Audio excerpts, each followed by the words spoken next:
నమస్కారాలు.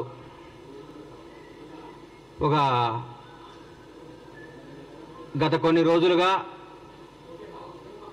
మా ప్రభుత్వంపై మాట్లాడుతున్నా మా ప్రభుత్వంపై గౌరవ మాజీ మంత్రివర్యులు మాజీ ముఖ్యమంత్రి శ్రీ కేసీఆర్ గారి అబ్బాయి అని ఎందుకు అంటున్నానంటే ఆయన వాళ్ళ నాన్న పేరు చెప్పుకొని రాజకీయాల్లోకి వచ్చారు కాబట్టి తండ్రి పేరుని అడ్డం పెట్టుకొని అమెరికాలో నుంచి వచ్చి మా నాన్న రాజకీయాలు చేస్తున్నాడు కాబట్టి నేను కూడా చేస్తాను మా నాన్నదని తీసుకొని వాళ్ళ నాన్నగారిని వారసత్వాన్ని పుచ్చుకొని రాజకీయాలు చేస్తున్నాడు కాబట్టి కేసీఆర్ గారి అబ్బాయిగానే మేము చూస్తాం. ఆయన్ని కేటీఆర్ గారి గురించి మాట్లాడుతూ మా ముఖ్యమంత్రి గారిని కష్టపడి కష్టాన్ని ఇష్టంగా చేసుకొని ప్రజా సమస్యను తన సమస్యగా చేసుకొని 17 ఏళ్ల సుదీర్ఘ పోరాటం చేసి ఏ వారసత్వం లేకుండా ఏ బ్యాక్గ్రౌండ్ లేకుండా ఏ చరిత్ర లేకుండా ఒక రైతు బిడ్డలా పుట్టి కొండారెడ్డిపల్లి నుంచి తెలంగాణ రాష్ట్రానికి ముఖ్యమంత్రి అయ్యేదాకా వన్ మ్యాన్ షో ఒకటే పోరాట యోధుడిగా తన రాజకీయ ప్రయత్నించి మీరు పెట్టిన చిత్రహింసలు, మీరు పెట్టిన మానసిక క్షోభ, మీరు పెట్టిన ఆఖరికి తన కన్న కూతురు పెళ్లికప్పుడు కూడా మీరు పెట్టి జైల్లో పెట్టి మీరు పెట్టిన ఇబ్బందులన్నీ తట్టుకొని రాష్ట్రానికి ముఖ్యమంత్రిగా అయి 6 గ్యారంటీలను ఇచ్చిన హామీలను అద్భుతంగా అమలు చేస్తూ స్వచ్ఛమైన పరిపాలన, నీతివంతమైన పరిపాలన, నిజాయితీ గల పరిపాలన అందరికీ అందిస్తూ ఈరోజు భారతదేశంలో ప్రతి ఒక్క ముఖ్యమంత్రి మన ముఖ్యమంత్రి వైపు చూస్తూ రేవంత్ రెడ్డి గారు అద్భుతంగా చేస్తున్నాడు, తెలంగాణ రాష్ట్రంలో పరిపాలన బ్రహ్మాండంగా జరుగుతుంది, నీతివంతమైన పరిపాలన జరుగుతుంది చెప్పుకునే స్థాయికి తీసుకొచ్చినట్టు 2.5 నెలలు 3 నెలలు కూడా కాలేదు. ఈ ప్రభుత్వంలో తట్టుకోలేక బాధపడుతూ కేటీఆర్ గారి చుట్టూ ఏముంటుందంటే మన చుట్టూ వైఫై ఉన్నట్టు ఆయన చుట్టూ విపరీతంగా ఈగో ఉంటుంది. ఆ ఈగో తెంచుకోవాలంటే కొంచెం కష్టం. ఒకప్పట్లో చరిత్రలో బాలీవుడ్లో కొంతకాలం రాజేష్ ఖన్నా సూపర్ స్టార్గా ఉండేవాడు. ఆయన సినిమాలు ఫ్లాప్ అవుతున్నా కానీ ఆయన సూపర్ స్టార్ అనే భ్రమలో పెట్టారని పక్కన జనం అందరూ ఆయన్ని. తర్వాత అమితాబ్ బచ్చన్ వచ్చాడు, షోలో కొట్టాడు, అద్భుతమైన సినిమాలు తీసి సూపర్ స్టార్ అయిపోయాడు. ఇండియా మొత్తం అమితాబ్ బచ్చన్ పేరు ఎలుగుతున్నా కానీ రాజేష్ ఖన్నా ఏమనుకున్నాడు, నేనే సూపర్ స్టార్ని బాధ ఉండేవాడు. ఒక 10 ఏళ్ల తర్వాత ఏందయ్యా నా దగ్గరికి ఎవరు జనం వస్తలేరంటే, సార్ మీరు 10 ఏళ్ల ముందే మీరు సూపర్ స్టార్ పోయింది సార్, అమితాబ్ బచ్చన్ ఒక ఆయన వచ్చి సూపర్ స్టార్ అయిపోయాడు అని చెప్పుకుంటే అప్పుడు షాక్ తిన్నాడు. అట్లా ఇప్పుడు కేటీఆర్ గారు ఒక భ్రమలో ఉన్నాడు.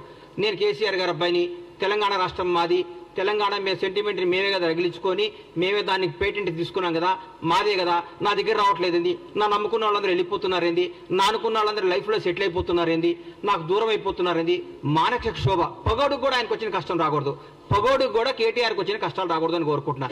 ఎందుకంటే తను నమ్ముకున్న నాయకులందరూ నిన్ను చీదరించి వెళ్ళిపోతున్నారు. నా అనుకున్నాడు నాతో నా జీవితంలో ఉండాల్సిన వాళ్ళు అందరూ కానీ హ్యాపీగా లైఫ్లో సెటిల్ అయిపోతున్నాడు పెళ్లిళ్ళు చేసుకొని. నీదంటూ ఎవడూ లేడు, నీకు చెప్పుకోవడానికి లేదు, నువ్వు రాజకీయ వారసత్వంగా రాజకీయ నాయకుడిగా డిజాస్టరు.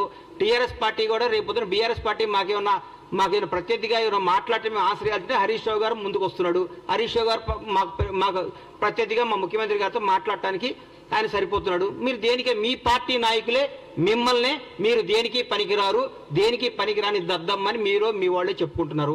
పైగా మీరు ఎక్కడ సెక్స్ అయ్యారంటే ఒక 300-200 యూట్యూబ్ ఛానల్స్ పెట్టుకొని వాళ్ళతో ప్రత్యేకంగా తిట్టేయటం, వాళ్ళని తిట్టేయటం, రేవంత్ రెడ్డి గారిని తిట్టేయటం, కాంగ్రెస్ వాళ్ళని తిట్టేయటం, కాంగ్రెస్ తప్పులు. మీ దగ్గర మీ మున్సిపల్ మంత్రిగా ఉన్న మీ ఆధీనంలో 1, 2, 3, 5వ స్థాయిలో ఉన్న బాలకృష్ణ అనేవాడిని పట్టుకుంటేనే 1000 కోట్లు 2000 కోట్లు దొరికినాయి. ఆయన ఏంది ఆయన ఆఫీసర్ పేరు ఏంది, మన ఔటర్ రింగ్ రోడ్డు మన కారు రేసులు ఇచ్చిన ఆయన కారు మన అరవింద్ కుమార్ గారే డైరెక్ట్గా చెప్పాడు, నువ్వు కేటీఆర్ గారు ఇవ్వమంటే నేను డబ్బులు ఇచ్చాను. మీరు రాబోయే రోజుల్లో ఇంకా ఇంకా ఇంకా ఇంకా ఇంకా కష్టాలు తెచ్చుకొని మీరు చేసిన పాపాలు కడుక్కోవటమే మీ జీవితం స్మాష్ అయిపోయింది. ఈరోజు రాజకీయంగా మీరు భూస్థాపితం అయిపోయారు. మీకు ఎప్పుడు రేపు పార్లమెంట్ ఎలక్షన్ వరకు మీరు ఒక్క దగ్గర కూడా పోటీ చేసే అర్హత లేదు. మీరు ఫోన్ చేస్తే క్యాండిడేట్లు పారిపోతున్నారు. ఒక 17 స్థానాలకు ఒక్కొక్క పేర్లు చెప్పండి సార్ మీరు పోటీ చేసేవాళ్ళు. మా కాంగ్రెస్ పార్టీకి ఒక్కొక్క స్థానం నుంచి 100 మంది సీట్ల కోసం పోటీ చేస్తారు, 100 మంది సీట్ల కోసం ట్రై చేస్తారు. అది ఈరోజు మాకున్న పార్టీ, మాకున్న పరిపాలన. పైగా మీరు గొప్ప మాట అన్నారు, మాకు 6 గ్యారెంటీ లేదు మా గవర్నమెంట్, 7 గ్యారెంటీలు ఇచ్చింది. 7వ గ్యారెంటీ ఏందో చెప్తా, స్వేచ్ఛ, నిజాయితీగా మాట్లాడుకో, ఎవడైనా స్వేచ్ఛగా మాట్లాడుకోవచ్చు. ఇది మహాత్మా గాంధీ ఇచ్చిన ఫ్రీడమ్ ఆఫ్ ఇండియా, స్వేచ్ఛ, ఇండిపెండెన్స్ లో మేము మాట్లాడుతున్నాం అని చెప్తున్నాం మీకు. జవహర్లాల్ నెహ్రూ బలపరిచిన పార్లమెంటరీ డెమోక్రసీలో ఉన్నాం మనం. సర్దార్ వల్లభాయ్ పటేల్ సృష్టించిన సోవియట్ రిపబ్లిక్ అనే పదాన్ని మేము గౌరవిస్తాం. అందరికంటే డాక్టర్ బిఆర్ అంబేద్కర్ రాసిన రాజ్యాంగం మీద మా గౌరవం. అదే మీ గవర్నమెంట్లో, మీ దొరల ప్రభుత్వంలో ఒక ముఖ్యమంత్రిని, ఒక మాజీ ఎమ్మెల్యే చెప్పు తీసుకొని చూపిస్తే వాడిని మీరు ఏం చేసేవాళ్ళు? ఇప్పటికల్లా ఏం చేసేవాళ్ళు సార్ మీరు? మీ గుండె మీద టీఆర్ఎస్ నాయకులందరినీ, బీఆర్ఎస్ నాయకులందరినీ, మిమ్మల్ని ముఖ్యంగా కేటీఆర్ని అడుగుతున్నా, మీ ప్రభుత్వంలో మీరు ముఖ్యమంత్రిగా ఉన్నప్పుడు, మీ నాన్నగారు ముఖ్యమంత్రిగా ఉన్నప్పుడు ఒక ప్రతిపక్ష ఎమ్మెల్యే చెప్పు తీసుకొని ఒక ముఖ్యమంత్రిని చూపిస్తే మీరు ఏమైనా మాట్లాడేవాళ్ళు? ఏం చేసేవాళ్ళు? ఎన్కౌంటర్ చేయించేవాళ్ళు, మీరు రాళ్లతో కొట్టించేవాళ్ళు. మీరు మేము ఈ అన్నింటినీ గౌరవిస్తాం. మహాత్మా గాంధీ రాసిన స్వేచ్ఛ, ఇండిపెండెన్స్ గౌరవిస్తాం. సర్దార్ వల్లభాయ్ పటేల్ రాసిన సోవియట్ రిపబ్లిక్ ని గౌరవిస్తాం. అంబేద్కర్ రాజ్యాంగం గౌరవిస్తాం. కాబట్టి రాజ్యాంగం చట్టం తను పని చేసుకొని పోతుంది. మేము దాన్ని భరించి మేము ఇంకా మీరు మాట్లాడితే మాకు రాళ్ళు ఉన్నాయి, మాకు చేతులు ఉన్నాయి, మాకు కాళ్ళు ఉన్నాయి. జనాన్ని రెచ్చగొట్టకండి సార్. మీరు అడ్డం పెట్టి మీ స్వార్థం కోసం జనాన్ని బలి తీసుకోవద్దు. తెలంగాణ యువతను అన్యాయం చేయకండి. తెలంగాణ ప్రజలను నాశనం చేయకండి. మీరు రెచ్చగొట్టే విధానం మారుకోండి. పోరాడండి, కష్టపడండి, ఎందుకు ఓడిపోయింది తెలుసుకోండి, మాట్లాడండి. కానీ ముఖ్యమంత్రి రేవంత్ రెడ్డి గారు ముఖ్యమంత్రి అయితే 30 సీట్లు కూడా వచ్చాయి కదా. మీరు ముఖ్యమంత్రి చేస్తారని భ్రమపడే 39 సీట్లు వచ్చినాయి. మమ్మల్ని భ్రమపడితేనే నిజంగా మీ నాన్నగారు మిమ్మల్ని అనౌన్స్ చేసి ఉంటే 3 సీట్లు కూడా వచ్చాయి. నువ్వు కూడా ఓడిపోయాడు కేటీఆర్ గారు, మీరు కూడా ఓడిపోయేవాడు సార్. మాకు ముఖ్యమంత్రి రేవంత్ రెడ్డి గారు ఊరికే రాలా, నాన్న పేరు చెప్పుకొని రాలా, వారసత్వంతో రాలేదు, వారసత్వం తెచ్చుకోలేదు. ఆయన పోరాడి తెచ్చుకున్నాడు సార్. ఆయన రాజ్యాంగ కాంగ్రెస్ పార్టీలో ఒక అభ్యర్థి 2 స్థానాల్లో పోటీ చేయడం మీరు విన్నారా? ఎక్కడో కర్ణాటకలో ఒకసారి సిద్ధరామయ్య గారు చేశారు ముఖ్యమంత్రిగా ఉండి. ఈరోజు తెలంగాణ రాష్ట్రంలో నాకు తెలిసి తెలంగాణ రాష్ట్రంలో ఒక పిసిసి ప్రెసిడెంట్ 2 స్థానాల్లో పోటీ చేస్తే ఆయన ముఖ్యమంత్రి కాబట్టి వేరే వాడు అవుతాడు కదా. 4 కోట్ల 5 కోట్ల ఈ 4 కోట్ల తెలంగాణ ప్రజలకు తెలిసి నిజం మీకు తెలవలేదంటే మీరు మానసికంగా ఎంత వెనకబడిపోయి ఉన్నారో నాకు అర్థమవుతుంది. తెలంగాణ ప్రజలు ఎవరు గెలిచినా టీఆర్ఎస్ పార్టీ గెలిస్తే కేటీఆర్ ముఖ్యమంత్రి అయితే అనేవాడు కాబట్టి మీరు ఓడిపోయారు.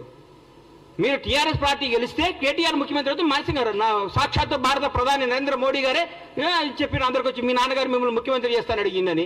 ఎలక్షన్ మనకు గెలిచుంటే మిమ్మల్ని ముఖ్యమంత్రి చేసేవాడు కాబట్టి జనాన్ని మిమ్మల్ని తిరస్కరించారు. మాకు రేవంత్ రెడ్డి గారు ముఖ్యమంత్రి అవుతాడని ఆయన పీసీసీ పగ్గాలు చేపట్టినప్పుడే పీసీసీ ఆయన చేసుకున్న పోరాట పత్రం చేస్తున్నాడే ఆయన అధిక ఎలక్షన్ పోయినప్పుడు మాకు రేవంత్ రెడ్డి గారు ముఖ్యమంత్రి అవుతాడు. తెలంగాణ ప్రజలందరికీ క్లారిటీ ఉంది. మీరు దయచేసి చెప్తున్నా, మీకు దయచేసి చెప్తున్నా, ఇకనన్నా మీరు మీ వాస్తవాలు తెలుసుకోండి. మీరు తీసేసిన తహసీల్దారు, మీరు రిటైర్డ్ అయిపోయారు, మీరు రాజకీయంగా పనికిరారు, మీరు రాజకీయంగా వేస్ట్. మీరు మన అసెంబ్లీలో కూడా మీరు కామ్గా కూర్చుంటే హరీష్ రావు గారు మాట్లాడారు, మా వాళ్ళు సమాధానం చెప్పారు. మీరు దేనికి పనికిరారు, మీరు అమెరికాలో ఇల్లు కొనుక్కోవడానికి వెళ్ళొచ్చారు, మంచిగా సెటిల్ అవ్వండి, బాగుండండి. మీరు చేసిన తప్పులంటికి ఆన్సర్ ఇవ్వండి. తప్పులు చేస్తే చట్టం తను చేసుకోబోతుంది.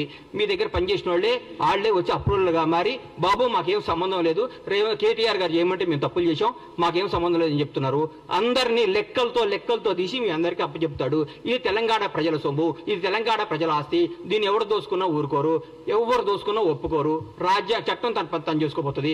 దయచేసి మీ అందరికీ చెప్పేది ఏంటంటే కేటీఆర్ గారు దయచేసి మా ప్రభుత్వం చేస్తున్న పనులు మెచ్చుకోండి. మీరు మెచ్చుకోకపోయినా చూసి ఆనందించండి. అయ్యో మేము ఎందుకు చేయలేదా అని అనండి. మీరు గ్యారెంటీలు చేయలేరు అన్నారు, చేశారు కదా. 2 గ్యారెంటీలు అయిపోయినాయి, వచ్చి 2 రోజులు 2 గ్యారెంటీలు అయిపోయి 4 అయిపోయినాయి. ఆ 2 గ్యారెంటీ కూడా చేస్తారు. 2 రోజులు, 1 వారంలో, నెలలోనూ చేసేస్తారు. ఇచ్చిన ప్రతి హామీని నిలబెట్టుకునే ప్రభుత్వం కాంగ్రెస్ ప్రభుత్వం. రేవంత్ రెడ్డి గారు బ్రహ్మాండంగా చేస్తున్నారు. దయచేసి మెచ్చుకొని మమ్మల్ని చూసి ఈర్ష్యపడకుండా అయ్యో నెక్స్ట్ భగవంతుడి వల్ల మేము అధికారంలోకి వస్తే 10 ఏళ్ల తర్వాత మేము ఇట్లా చేయాలని ఆలోచించండి కోరుకుంటూ సెలవు తీసుకుంటున్నాను. రోజా ఏం చెప్పారండి? రోజా గారి గురించి, రోజా డైమండ్ రాణి, ఆమె గురించి ఏం మాట్లాడతాం? ఆమెకు సీట్ వస్తుందో రాదో డౌటు. రోజా రేవంత్ రెడ్డి యాక్సిడెంటల్ సీఎం కాదు. ఆమె ఎవరి దగ్గర పనిచేస్తుంది? ఆయన యాక్సిడెంట్ సీఎం. రేవంత్ రెడ్డి గారు ఫైటర్.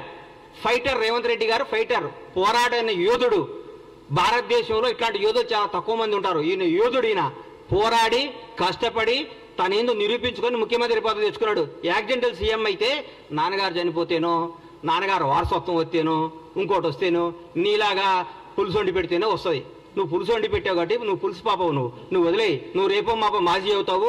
ఆ మాజీ ఈ మాజీ కలిసి పెట్టి ఇక్కడ వచ్చి జబర్దస్త్ ప్రోగ్రామ్ చేసుకుంటా, పగల జబర్దస్త్ షూటింగ్, నైట్ పూట ఏమో మాజీలు కలిసి తాజాగా కేజీలు తెచ్చుకొని పులుసు వండుకొని పెట్టుకోను. అంతేగాని మా ముఖ్యమంత్రి అనే స్థాయి నీది కాదమ్మా తల్లి. నువ్వు స్థాయి కాదు, నువ్వు ఐటెం రానివి, నువ్వు ఐటెంలానే ఉండు.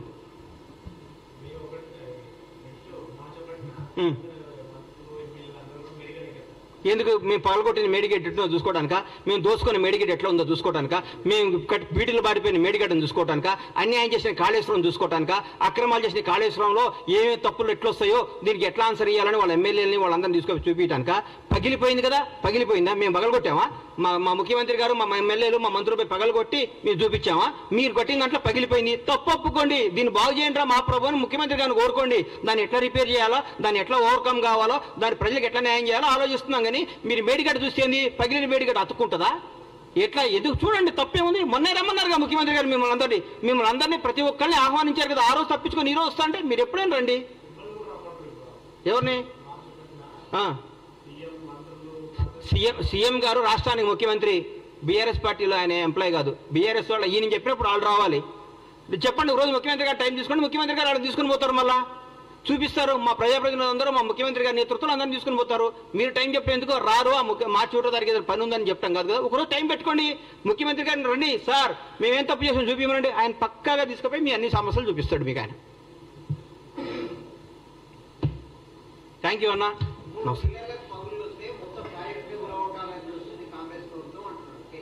అన్నా ఒకటి గుర్తుపెట్టుకున్నా, ఒంట్లో ఒక ఏళ్ళకి షుగర్ వస్తే కాలు తీసేయరు, ఆ ఏళ్ళు తీసేస్తారు.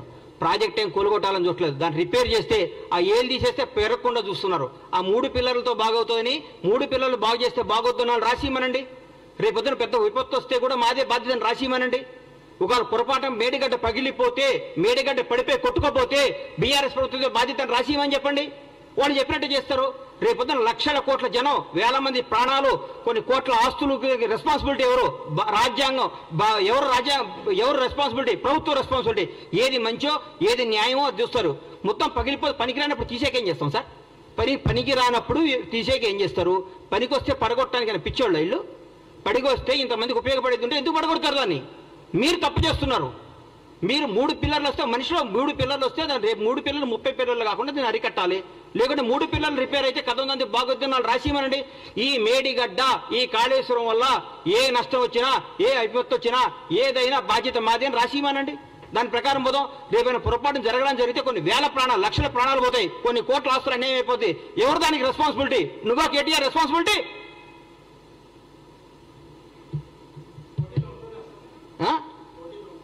మా ముఖ్యమంత్రి గారు ఏం చెప్తే అది, మా పార్టీ ఏది ఆశిస్తుంది. నేను రేవంత్ రెడ్డి గారు ముఖ్యమంత్రి అవటం, కాంగ్రెస్ పార్టీ అధికారం అవటంలో చాలా హ్యాపీగా ఉన్నా. మా పార్టీ ఏది ఇస్తే అది కార్యకర్తగా సంతోషంగా ఉన్నా. రాబోయే 10 ఏళ్ళు కాంగ్రెస్ పార్టీ అధికారంలో ఉండాలని నేను చూసుకుంటున్నా. కాంగ్రెస్ పార్టీ అధికారంలో ఉంటుందని ఆశపడుతున్నా. బ్రహ్మాండంగా ఉంటుంది, బ్రహ్మాండంగా చేస్తానని మీ అందరికీ హామీ ఇస్తున్నా. థ్యాంక్ యూ అన్న.